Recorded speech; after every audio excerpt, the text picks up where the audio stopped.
Très, très court. Pour faire suite à mes prédictions, puisque je vous ai parlé, des prédictions d'automne, vous savez, les manifestations vont continuer et ce très, très gravement jusqu'à la période du mois de février-mars.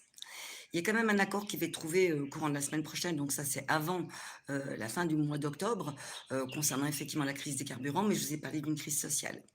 La pire crise sociale qui est à venir, est celle effectivement du passage effectivement pour les retraites. Une augmentation va donc être, donnée par le président Macron, si vous préférez.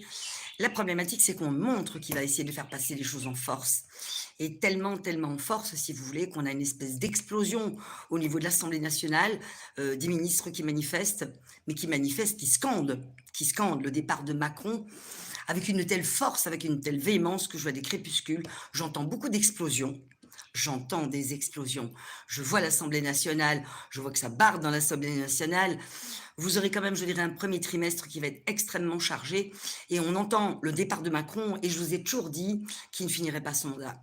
Le fait qu'il fasse passer, le système des retraites en force, si vous voulez, ou qu'il biaise en tout cas malgré en donnant peut-être une toute petite augmentation, mais très légère, bien sûr qu'il ne va pas suffire aux retraités puisque je vous ai parlé des demandeurs d'emploi.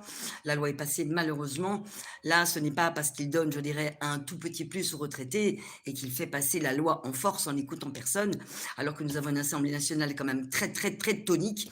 Ce que ça va engendrer, c'est une révolte, limite une guerre civile et je vois vraiment les ministres défiler. Ça, c'était une toute petite vidéo parce que j'ai eu un flash supplémentaire. Ça va durer jusqu'au mois de mars.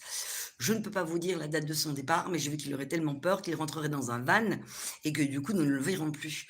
Et que nous le retrouverions avec un clivage gauche-droite. Au niveau de l'Assemblée nationale, ça va vraiment chauffer.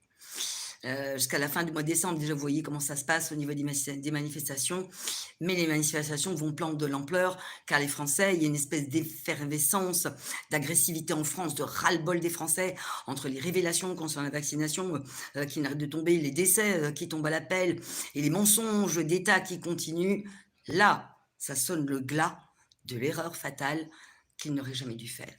Jamais faire passer les choses en force sans tenir compte de son gouvernement qu'il méprise d'ailleurs, de l'Assemblée nationale qu'il méprise.